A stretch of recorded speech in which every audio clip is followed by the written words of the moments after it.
আসসালামু আলাইকুম সুপ্রিয় দর্শক, কেমন আছেন সবাই? আশা করছি সকলে ভালো আছেন। আজকের ভিডিওতে আমরা নর্থ ম্যাসিডোনিয়ার বেশ কিছু ভালো দিক সম্পর্কে আপনাদের মাঝে আমরা তুলে ধরব। বাংলাদেশ থেকে বর্তমানে এখন অনেকেই নর্থ ম্যাসিডোনিয়াতে যাওয়ার জন্য মুখিয়ে আছেন। দীর্ঘদিন ধরে অনেক এজেন্সির কাছে ঘুরেছেন, হয়তো ভিসা করতে পারেননি। নতুন করে আবারও আপনারা ফাইল উইথড্র করে হয়তো ভালো এজেন্সির কাছে ফাইল দিয়েছেন। তো এই নর্থ ম্যাসিডোনিয়াতে 2026 সালে আপনাদের জন্য কোন কোন দিকগুলো ভালো হবে, কি কি বিষয় আপনাদের জন্য ভালো থাকছে, সেই বিষয়গুলো নিয়ে আজকে আমরা কথা বলবো। আজকে আমরা 8টি গুরুত্বপূর্ণ ভালো দিক আমরা নর্থ ম্যাসিডোনিয়ার বলবো, যে বিষয়টা আপনাদের জন্য সবথেকে ভালো হবে এই 2026 সালে। অবশ্যই ভিডিওটি আপনারা স্কিপ না করে শেষ পর্যন্ত দেখবেন, অনেক কিছু গুরুত্বপূর্ণ তথ্য আজকের এই ভিডিও থেকে আপনারা পেয়ে যাবেন। আজকে আমরা 8টি পয়েন্ট বলবো আপনাদের জন্য, এই 8টি পয়েন্ট কিন্তু খুবই ভালো হবে। ফার্স্ট অফ অল যে বিষয়টা নিয়ে কথা বলবো সেটা হচ্ছে একটি ওয়ার্ক পারমিট। আপনারা জানেন যে বর্তমান সময়ে আমরা ওয়ার্ক পারমিটের কথা যদি বলি, তাহলে কিন্তু নর্থ ম্যাসিডোনিয়ার ওয়ার্ক পারমিট খুবই কম সময়ের ভিতরে আপনারা কিন্তু পাবেন। নতুন করে 2026 সালে যারা ওয়ার্ক পারমিটের জন্য আবেদন করছেন তারা খুবই দ্রুত সময়ে কিন্তু ওয়ার্ক পারমিট পাবেন। এখন কথা হলো, অনেকে বলতে পারেন ভাই আমি আবেদন করেছি প্রায় 6-7 মাস হয়ে গেছে, এখন পর্যন্ত এজেন্সি আমার একটি ওয়ার্ক পারমিট দিতে পারেনি। ভাই ওই এজেন্সি ব্যর্থ, তাকে দিয়ে কখনোই কিন্তু আপনার নর্থ ম্যাসিডোনিয়ার ভিসাটা আপনি প্রসেস করাতে পারবেন না।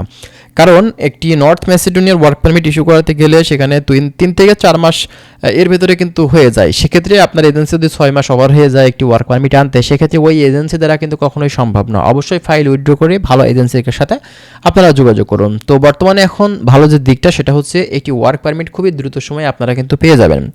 এরপরে আপনারা অল্প সময়ের ভিতরে নাম্বার 2 যেটা, সেটা হচ্ছে অ্যাপ্রুভাল আপনি কিন্তু খুবই অল্প টাইমের ভিতরে করতে পারবেন। আর বুঝতেই পারছেন এই যে অ্যাপ্রুভালটা, এই অ্যাপ্রুভাল মানেই কিন্তু ভিসা।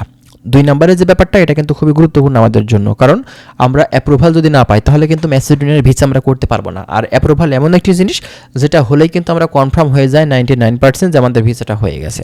তো ঠিক তেমনটাই আপনারা বর্তমানে কিন্তু খুব কম সময়ের ভিতরে আপনার এই নর্থ ম্যাসিডোনিয়ার অ্যাপ্রুভালটাও কিন্তু পেয়ে যাবেন, কোনো সমস্যা কিন্তু হবে না, ঠিক আছে। এরপরে নাম্বার 3 যেটা, সেটা হচ্ছে নর্থ ম্যাসিডোনিয়াতে আপনি গেলে সেখানে কিন্তু খুবই আপনি সেখান থেকে লং সময় ধরে সেখানে কিন্তু আপনি কাজ করতে পারবেন। আপনি প্রতি বছরে আপনার ভিসাটা যখন রিনিউ করা হবে তখন এভাবে থেকে থেকে আপনি কিন্তু লম্বা সময় ধরে আপনার এই নর্থ ম্যাসিডোনিয়াতে আপনি কাজ করতে পারবেন। আপনাকে মুভ করার দরকার নেই। আপনি যদি কাজ করতে চান আপনি লম্বা সময় ধরে সেখানে কাজ করতে পারবেন, ঠিক আছে। এরপরে 4 নম্বর যে ব্যাপারটা আমাদের জন্য খুবই ভালো, সেটা হচ্ছে আপনার ইউরোপ কান্ট্রিতে সেন্ট্রালের দিকে মুভ করা হয়। আপনার নর্থ ম্যাসিডোনিয়া থেকে কিন্তু আমাদের স্বপ্ন যে আমি সেন্ট্রালের দিকে যাব, ইতালি, জার্মান, ফ্রান্স, পর্তুগাল, এই কান্ট্রিগুলো আমাদের একটি স্বপ্নের দেশ, ঠিক আছে। তো এক্ষেত্রে আপনারা কিন্তু ম্যাসিডোনিয়াতে গেলে সেখান থেকে বৈধ উপায়ে মুভ করার সুযোগ পাবেন। আর আপনি যদি মনে করেন অন্য সিস্টেমে যাবেন সেক্ষেত্রেও কিন্তু সুযোগ পাবেন, কোনো সমস্যা নেই। এরপরে 5 নম্বর যে পয়েন্ট, সেটা হচ্ছে আপনি এখানে যদি লম্বা সময় ধরে কাজ করে থাকেন সেক্ষেত্রে কিন্তু আপনি পার্মানেন্ট রেসিডেন্স বা পিআর পেয়ে যাবেন। অদূর ভবিষ্যতে আপনার যদি চিন্তাভাবনা থেকে থাকে আপনি সেখানে সিটিজেনশিপ নেবেন, সেক্ষেত্রেও কিন্তু সুযোগ পাবেন এই নর্থ ম্যাসিডোনিয়া থেকে। এরপরে আপনার উচ্চ বেতনে আপনি সেখানে কাজ করতে পারবেন। নাম্বার 6 যেটা, বর্তমান সময়ে কিন্তু আপনার সার্বিয়াতে স্যালারি ভালো, তারপরে কিন্তু নর্থ ম্যাসিডোনিয়া এই দেশটি এখন পর্যন্ত ভালো একটা অবস্থানে কিন্তু এখন আছে। আর যেহেতু 2026 সাল বছর আবারও নতুন এবং স্যালারি কিন্তু পুনরায় ইনক্রিজ হবে এখানে, তো এক্ষেত্রে বোঝাই যাচ্ছে আমরা কিন্তু নতুন করে সুযোগ পাচ্ছি ভালো ইনকামে এখান থেকে। আচ্ছা, 7 নম্বরে সেটা হচ্ছে আপনার থাকা খাওয়ার খরচ কম। থাকা খাওয়ার খরচটা কিন্তু সেখান থেকে খুবই কমে আমরা কিন্তু করতে পারছি। কোম্পানি থেকেই আমাদের খাবার, কোম্পানি থেকেই কিন্তু আমাদের থাকা দিচ্ছে অ্যাকোমোডেশনের ক্ষেত্রে। তো বুঝতে পারছেন এটা কিন্তু ভালো একটা দিক আমাদের জন্য। এবং সর্বশেষ যে পয়েন্ট, সেটা হচ্ছে আপনার বর্তমানে এখন কিন্তু আমাদের জন্য ভিসা উন্মুক্ত আছে, ভিসা খোলা আছে। ভিসার এখন কিন্তু নতুন করে ওয়ার্ক পারমিট ইস্যু হচ্ছে, অ্যাপ্রুভাল নতুন করে বের হচ্ছে, ভিসা স্টিকার বের হচ্ছে, ম্যান পাওয়ার হচ্ছে। আপনি টিকিট কেটে ফ্লাই করতে পারবেন এখন নর্থ ম্যাসিডোনিয়াতে।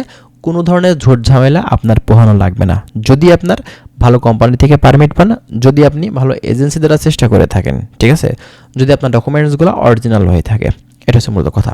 তো যাই হোক, যারা নর্থ ম্যাসিডোনিয়া সংক্রান্ত তথ্যগুলো প্রতিনিয়ত আমাদের কাছ থেকে পেতে চান অবশ্যই আমাদের চ্যানেলটি সাবস্ক্রাইব করে রাখবেন। আমরা প্রতিনিয়ত চেষ্টা করব ম্যাসিডোনিয়ার আরও অনেক ধরনের গুরুত্বপূর্ণ তথ্যগুলো আপনাদেরকে জানানোর। তো ভালো থাকবেন সবাই। আজকের ভিডিওটি আমরা এখানেই শেষ করছি। আল্লাহ হাফেজ।